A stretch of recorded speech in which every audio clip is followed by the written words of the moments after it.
আবু বকর সিদ্দিক হেরা পর্বতে গারে সৌরের ভিতরে তিনি নবীকে খুশি করলেন। আল্লাহর নবী ডাক দিয়ে বলেন, আবু বকর কোথায় তোমাকে কামড় দিয়েছে? আবু বকর দেখানোর পরে নবীজির পবিত্র লালা মুবারক থুতু মুবারক সঙ্গে সঙ্গে লাগাই দিলেন ক্ষত স্থানে। সাপে যেখানে কামড় দিয়েছে লাগানোর সঙ্গে সঙ্গে নবীজির থুতু মুবারকের কাছে সাপের বিষটা সাথে সাথে পানি হয়ে গেল। জোরে বলা যাবে আল্লাহু আকবার। সাপে কামড় দিলে মানুষ কেন মারা যায় জানেননি? ব্যাখ্যা করে দিয়ে যায়। সাপে যখন কামড় দেয় তখন সাপের দাঁতের ভিতর দিয়া মানবের শরীরের ভিতরে বিষ ঢুকে যায়। ওই বিষটা দ্রুত গতিতে রক্তের ভিতর দিয়ে ছড়িয়ে যায় এবং রক্তগুলি হলো পাতলা।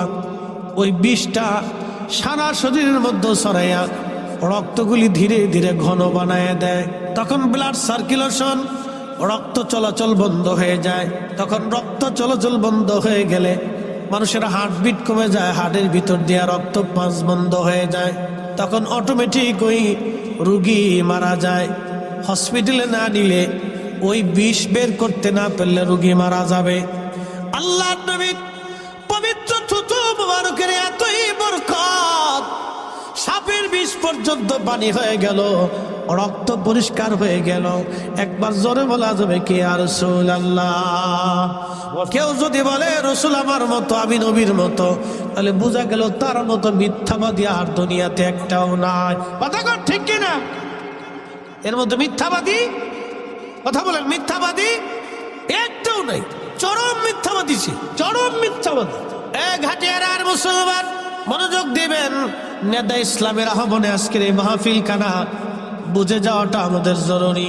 বলছিলাম সূর্যটা আলো দেয়, সূর্যটা পূর্বাকাশ থেকে উদিত হয়ে পশ্চিমে ডুবে যায়, যাওয়ার সময় বাম দিকে একটু সূর্যটা হেলে যায়, যার কারণে আপনি দেখবেন বাম দিক থেকে হেলে যাওয়ার পরে আমাদের উপরে ছায়া আসে, কাত হয়ে ছায়া পড়ে এবং বাম দিক থেকে সূর্যের আলো আসে। দক্ষিণের দিকে সূর্যটা একটু কাত হয়ে যায়। ৩০৯ বছর সূর্য সোজা উঠেছিল, সোজা নেমেছিল। কোন কারণে বলতেছি তার আগে বলে দিয়ে যাই, গারে সৌরের মধ্যে আল্লাহর হাবিব আল্লাহর নবীজি পাহাড়ের ভিতরে কবুতর এসে পাহাড়ের গুহার সামনে বাসা বানাইয়া ওইখানে ডিম পেড়ে দিয়ে কবুতর বসে রইল। মক্কাতে যদি যান দেখবেন আজও সেই কবুতরে হেরেমে আছে। হাজার হাজার লক্ষ লক্ষ কবুতর হেরেম দিয়ে ঘুরে বেড়ায়। ওই সেই কবুতর, যেই কবুতর আমার নবীর সম্মানে, নবীর ইজ্জত বাঁচাইতে যাইয়া ওই কবুতর এসে ওইখানে ডিম পেড়ে দিয়ে আল্লাহর হাবিবকে সুরক্ষা দিয়েছিল, ভালোবেসেছিল।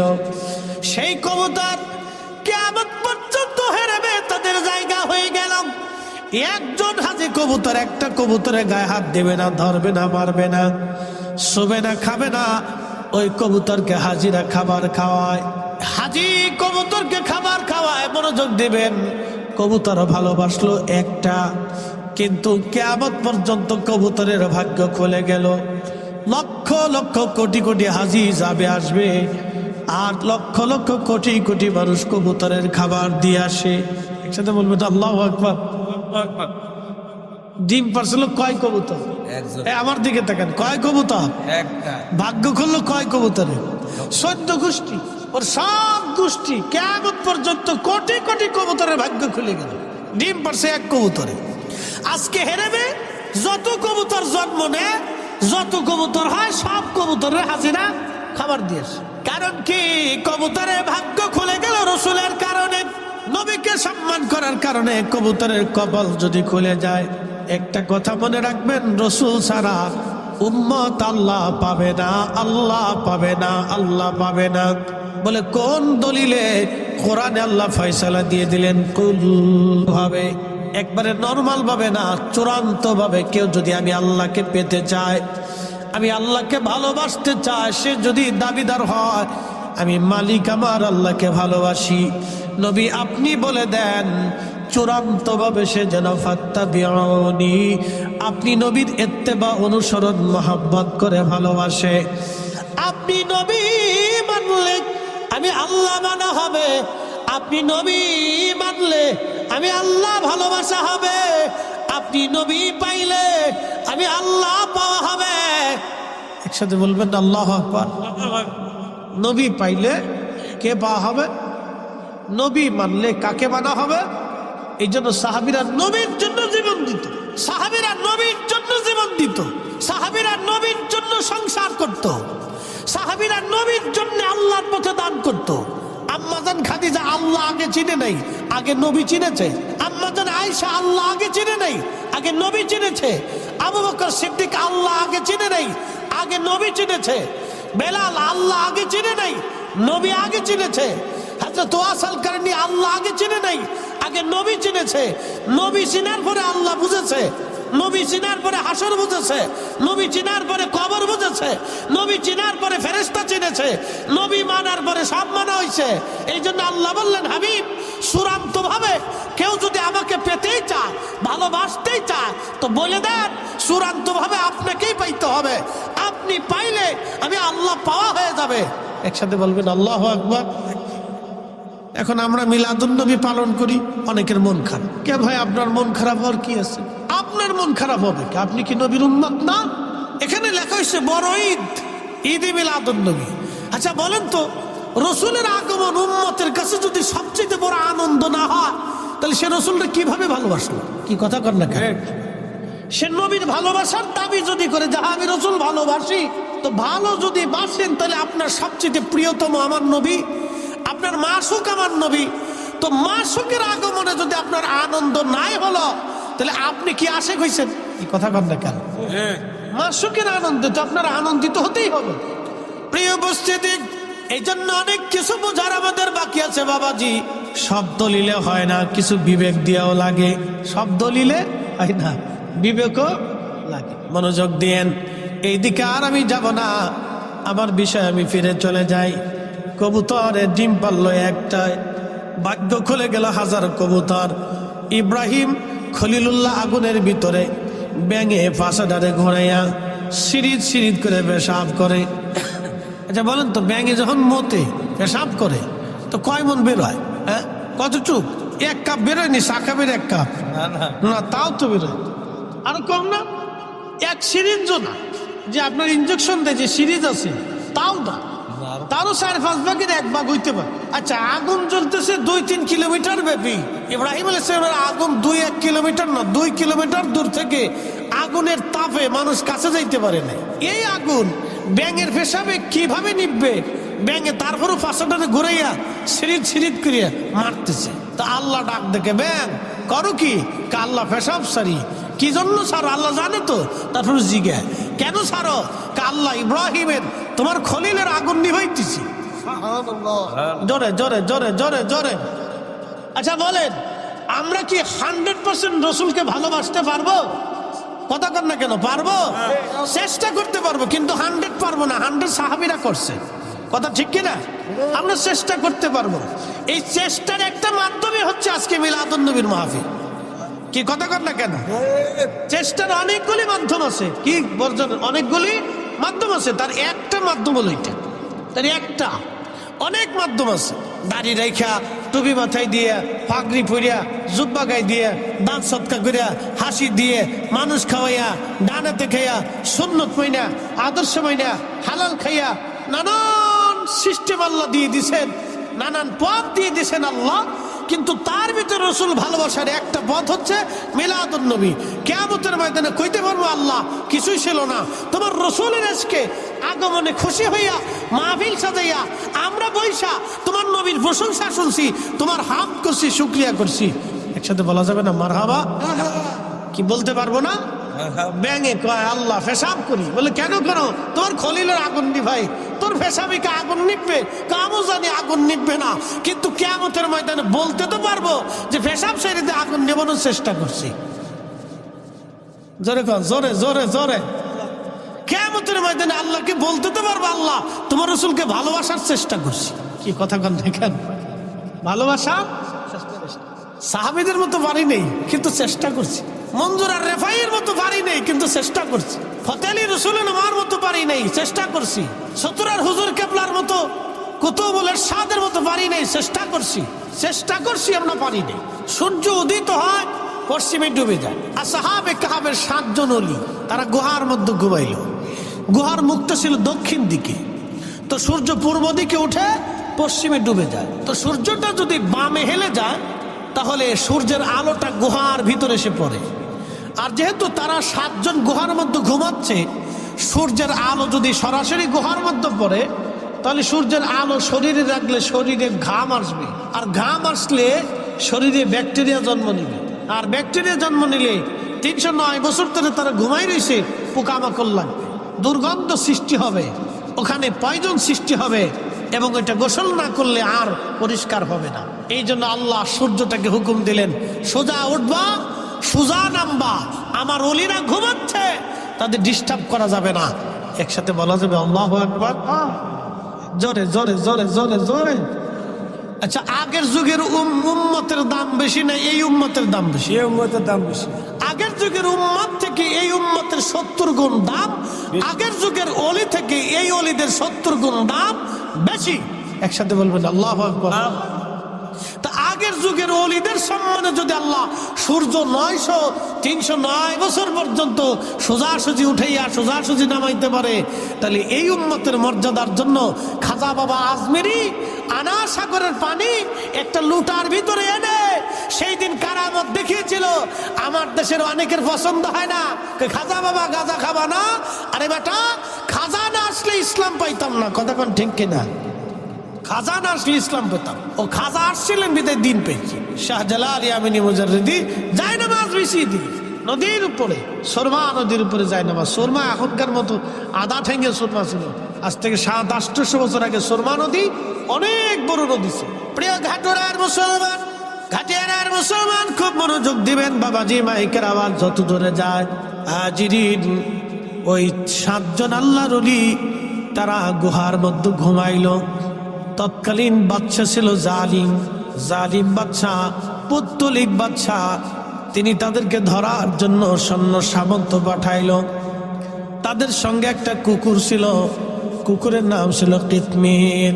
সাবাল কাহাফি ওয়ার রাকিমি কানু মিন আয়াতিনা। আল্লাহ কুরআনুল কারীমে বলতেছেন আসহাবে কাহাব এবং রকিম ওয়ালাদের ঘটনা। আমি রব্বুল আলামিন কতই না আশ্চর্য, আয়াতিনা আযাবা, কত বড় আশ্চর্য নিদর্শন। আমার রব এই ঘটনা বলতে যাইয়া বললেন আশ্চর্য নিদর্শন। দুনিয়াতে আল্লাহ নিদর্শন রেখে গেলেন আশ্চর্য। এই কুকুর পাহাড়ের গুহার সামনে বসে বসে পাহারা দেয়। কুকুরটা পাহারা দিচ্ছিল, সৈন্যরা আসছে এই গুহা দেখার জন্য।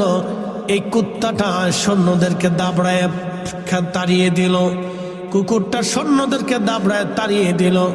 তার মানে কুকুরটাকে দেখিয়া ওই বাচ্চার সৈন্যরা চিন্তা করলো এখানে মানুষ নাই, কুত্তা বারে বারে আমাদেরকে তাড়া করতেছে, এখানে আর যাওয়া যাবে না। কুকুর তার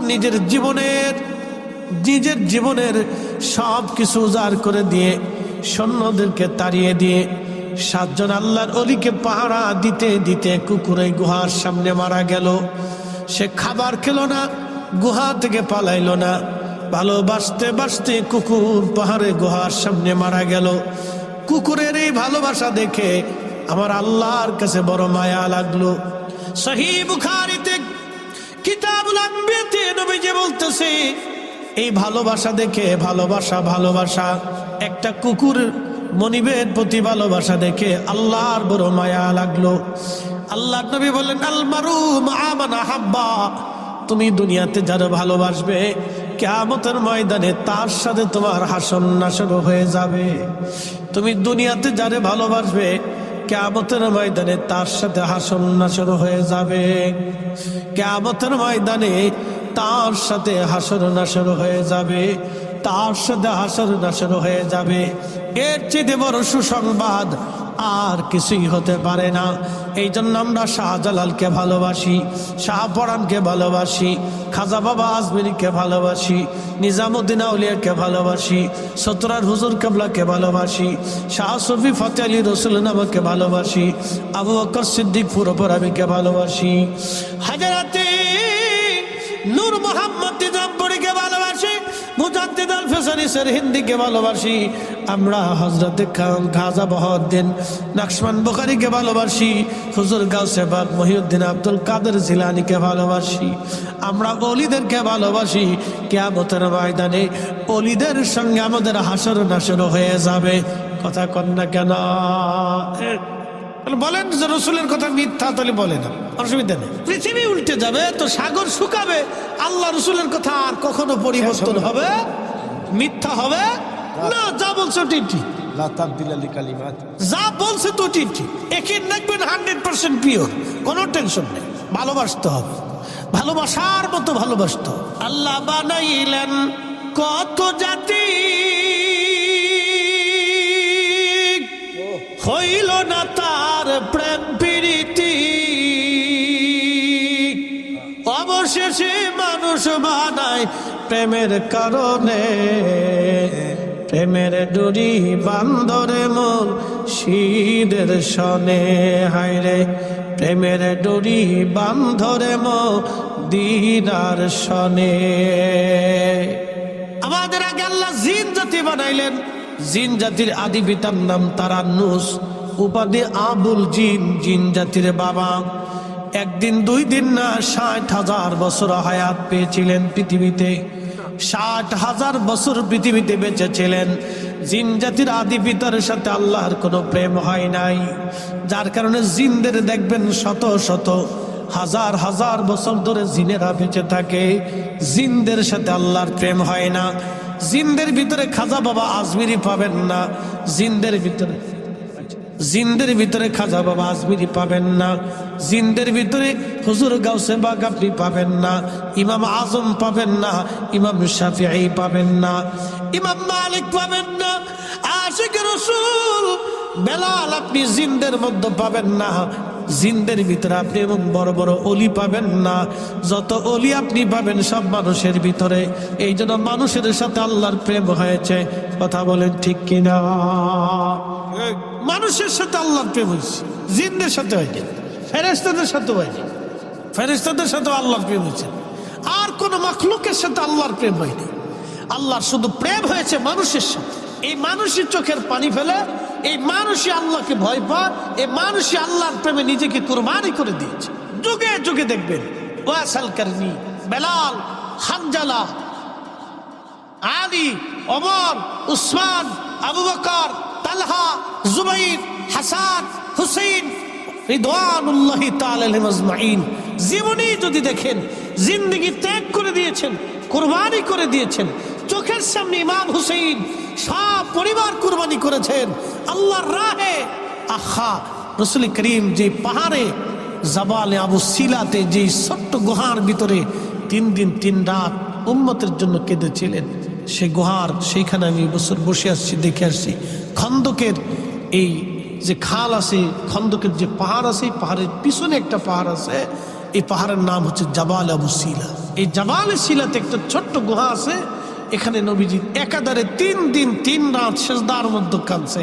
আচ্ছা বলেন, নবী টাকার জন্য কাঁদছে? হাসান হুসাইনের জন্য কাঁদছে? ফাতেমার জন্য কাঁদছে? নিজের পরিবারের জন্য কাঁদছে? তো কাদের জন্য কাঁদছে? আমাদের জন্য। যেটা বলেন কাদের জন্য? আমাদের জন্য কেঁদেছে, আমাদের জন্য রাসূল কেঁদেছে। 3 দিন 3 রাত কেঁদেছে, আল্লাহ আমার উম্মতকে মাফ করতেই হবে। একসাথে বলবেন না, ইয়া রাসূলুল্লাহ, আল্লাহ আমার উম্মতকে মাফ করতেই হবে। সেজদা থেকে উঠে না, মাফ করতেই হবে। জাবাল আবু সিলাতে সেজদা পড়ছে তো পড়ছে, আর উঠে না।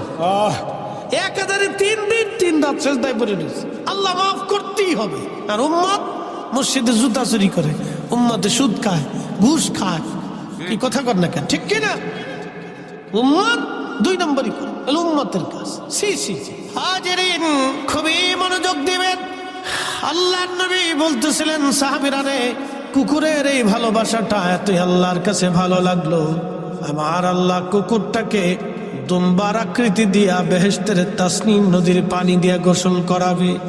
কুকুরের বাহিরের নাপাক ভিতরের নাপাক দূর করাইয়া আমার মালিক আমার আল্লাহ দুম্বার আকৃতি বানাইয়া ওই যে 7 জন অলিকে সে ভালোবাসছিল, ওই 7 জন অলির সঙ্গে এই কুকুরটাকে আমার আল্লাহ জান্নাতি বানায় দেবে। বলেন আল্লাহু আকবার। লা তাবদীলা কালিমাতিল্লাহ, আল্লাহর কথার আর কোনো পরিবর্তন হবে না, আল্লাহর সিদ্ধান্তের আর কোনো পরিবর্তন নাই।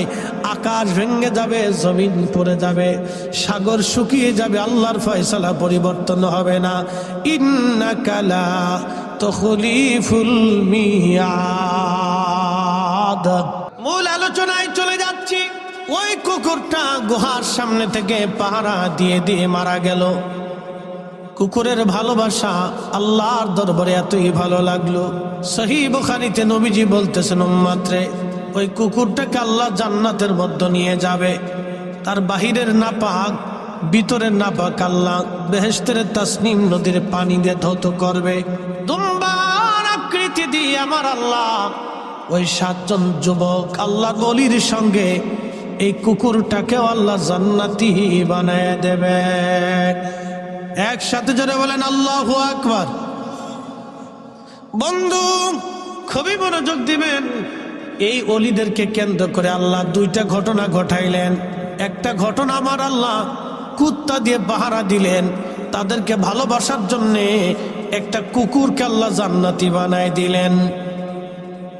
এর থেকে বোঝা গেল এই উম্মতের ওলিদেরকে যারা ভালোবাসবে, এই উম্মতের ওলিদেরকে যারা ভালোবাসবে, এই উম্মতের ওলিদেরকে যারা ভালোবাসবে, তারাও কিয়ামতের ময়দানে মাহরুম হবে না। কি কথা কন না কেন, ঠিক কিনা? আমরাও মাহরুম, জোরে বলেন হব, একসাথে বলেন হব। হ্যাঁ না, জোরে হচ্ছে না, একসাথে বলেন হব। আমরাও মাহরুম হব না। আমরা ওলিদেরকে যদি ভালোবাসি, আল্লাহ আমাদেরকে মাহরুম করবেন না, আমাদেরকে আল্লাহ পাক মাহরুম করে দেবেন না। মনোযোগ দিয়েন ঘাটিয়ার আর মুসলমান বাবাজি, ভালো করে শুনে যাবেন। এরপরে আল্লাহ আর একটা ঘটনা ঘটাইলেন। ওই অলিরা যে গুহার মধ্যে ঘুমাইতো, এই গুহার মুখটা ছিল দক্ষিণ মুখের দিকে। সূর্যটা হেলে গেলে সূর্যের আলোটা তাদের গুহার মধ্যে আসতো, আসার কারণে তাদের শরীরে পোকা লাগতে পারতো, ঘাম বের হতে পারতো, কষ্ট হতো, ঠান্ডা গরম পড়ে যেত। সেই জন্য আমার আল্লাহ সূর্যটাকে সোজা উঠতে বললেন, সোজা ডুবতে বললেন। আমার আল্লাহ 309 বছর সূর্যটা সোজা উঠলো, সোজা ডুবে গেল, একটা সেকেন্ডের জন্য বামে হেলে যায় নাই। সুবহানাল্লাহ। তার অর্থ হলো আল্লাহ ওলিদের সম্মানে আল্লাহ সৃষ্টির আইন পর্যন্ত পরিবর্তন করে। কি কথা বলেন, ঠিক কিনা? আচ্ছা বলেন, পানি কি ডুবায় না ভাসায় রাখে? ডুবায়। পানি ভাসায় রাখে? পানি ডুবায়। পানি কি ডুবায়? ওজন জিনিস ডুবে যায়।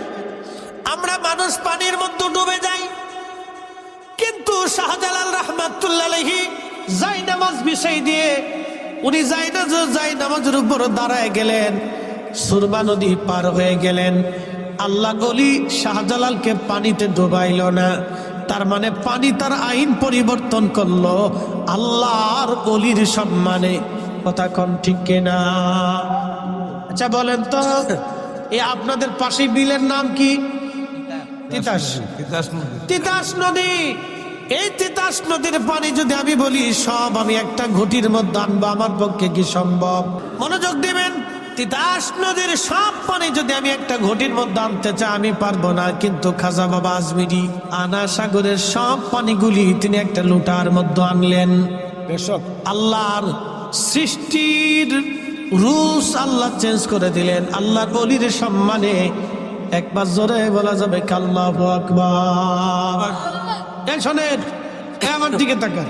বিশ্ববিখ্যাত বাদশা ছিলেন, বাদশা সুলতান মাহমুদ গজনবী।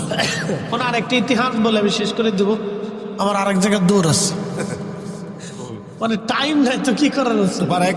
হুজুর কেবলা আমেরিকা থেকে আসবে, ওনার আজকে সুযোগ। তা আমার এই আবার সে নবী আমি বললাম যে এখানে একটু সময় দেওয়া যাবে, যেহেতু হুজুর কেবলা আসবে, তো ওনার একটু দোয়া আমার দরকার। তো সেই সুবাদে বাবুবার সাথে তো আমার গুড রিলেটিভ, বা আমার শুধু আমার না, সব বক্তাদেরই ওই স্ট্যান্ডের দোকান হওয়াতে মাঝে মধ্যে উনি ফোন টোন দিয়ে আমরা বসি, চাটা খাই, একটা সুবিধা হয় আর কি। যাক, একটা মহব্বতের সম্পর্কের কারণে আসাটা। তো মনোযোগ দিন, আমি একটা ঘটনা খুব ইম্পর্টেন্ট সুলতান মাহমুদ গজনবী সোমনাথ মন্দির, তৎকালীন সোমনাথ মন্দিরে মক্কা ঘরের ভিতরে 360টা মূর্তি ছিল। এই মূর্তি আল্লাহর নবী ভেঙে ফেলছিলেন।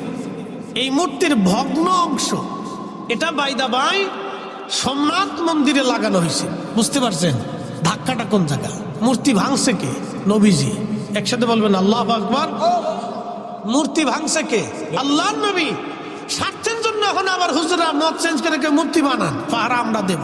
বুঝতে পারছেন স্বার্থের জন্য কত কিছু চেঞ্জ হয় দেশে, মতলব খুঁজে পাইছি না। তো মনোযোগ দিন, ভালো করে বুঝে যাবে। আল্লাহর নবী কাবা শরীফের ভিতরে মূর্তি সব ভেঙে ফেলে দিলেন। ভগ্নাংশ অংশটা সোমনাথের ভিতরে ছিল। তো তৎকালীন গজনী সাম্রাজ্যের অধিপতি সুলতান মাহমুদ গজনবী তিনি এই সোমনাথ আক্রমণ করে দখল করে তিনি এটা ভেঙে ফেলবেন, এটা হলো তার চিন্তা। এখন এই এত বড় সাম্রাজ্য, এত বড় ভারতবর্ষের সাথে সে কি করে যুদ্ধ করবে সাহস পাচ্ছে না। পৃথিবী বিখ্যাত একজন আল্লাহর ওলি, তার নাম হযরত আবুল হাসান খেরকানি। তিনি হযরত বাইজিদ বোস্তামির এন্তেকালের 40 বছর পরে তিনি জন্ম নিয়েছেন। আবুল হাসান খেরকানি রাহমাতুল্লাহ আলাইহি তিনি ওই জমানার অনেক বড় আল্লাহর কুতুব, আল্লাহর ওলি। সুলতান মাহমুদ গজনবী হাঁটতে হাঁটতে যেতে যেতে সুদূর গজনী, বর্তমান আফগানিস্তানের কাবুল ছিল তার রাজধানী। এই গজনী ছিল তার রাজধানীর নাম, কাবুলের গজনী এলাকা। এই গজনীকে কেন্দ্র করে তার গজনী সাম্রাজ্য। সুলতান মাহমুদ গজনবী হযরতে আবুল হাসান খেরকানি রাহমাতুল্লাহ দরবারে গেলেন। চুপচাপ বসে আছেন, খাদেম হুজুরকে বাতাস দিচ্ছে আর হুজুর মোরাকাবা করতেছিলেন। বহু সময় পার হয়, হুজুরের মোরাকাবা ভাঙ্গে না।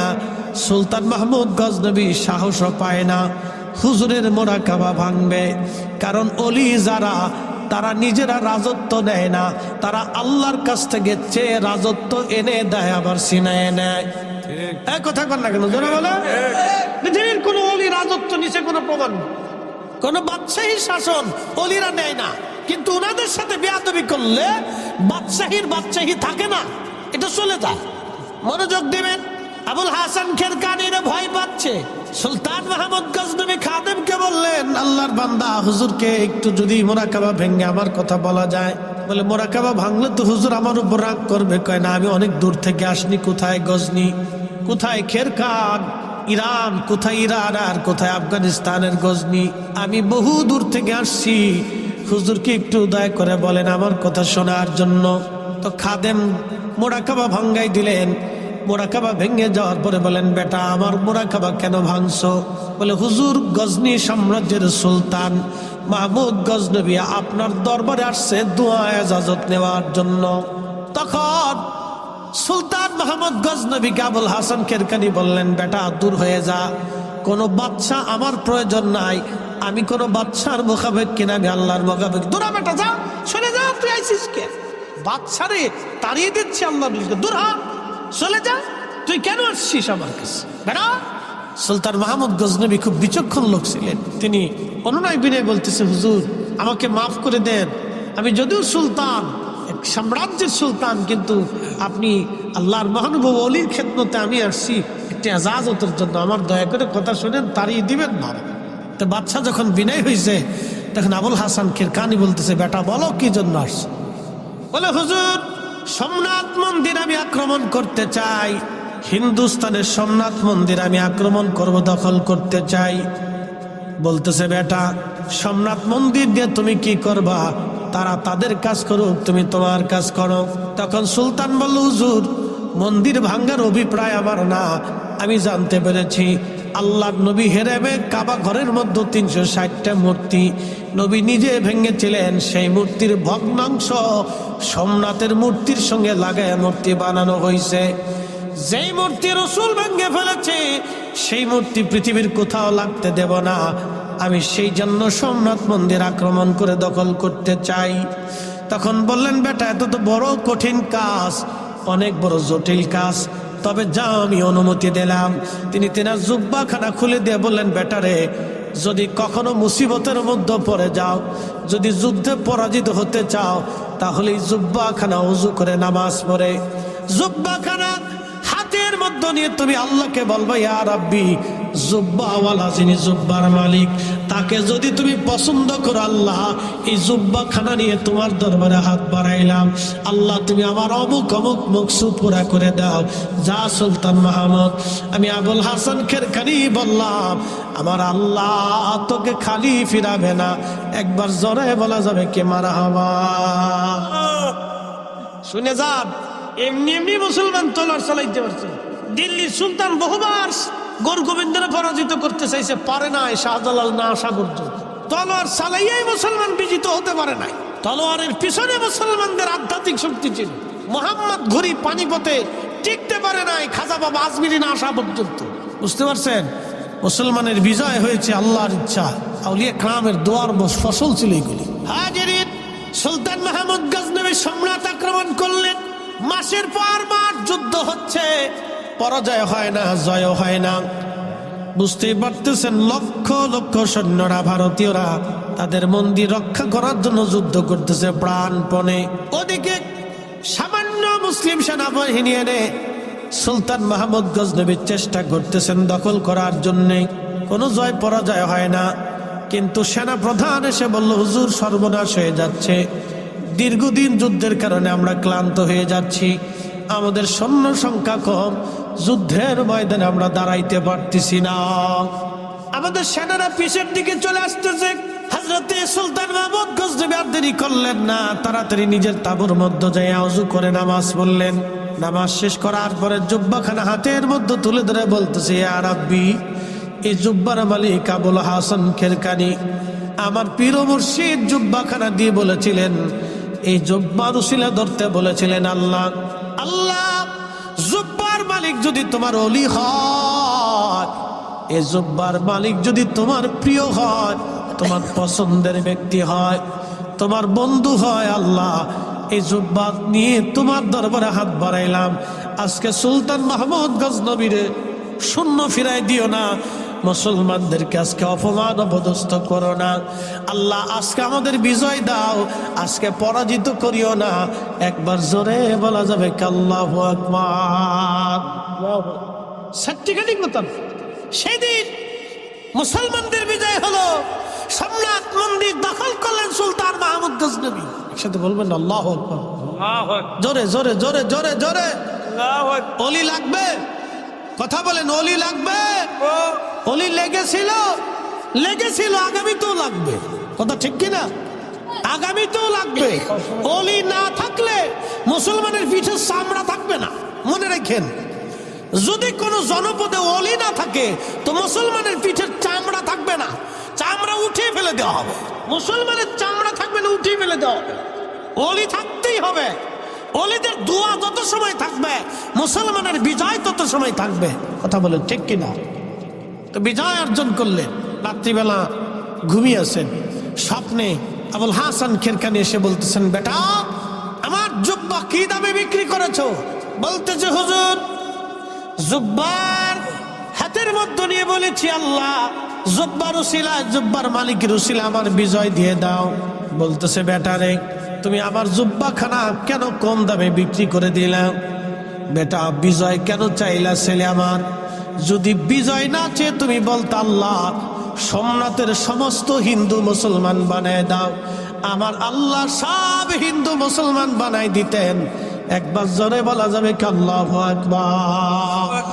এটা আমার জুব্বা তুমি কম দামে বিক্রি করছো। এত কম দামে কেন বিক্রি করছো তুমি?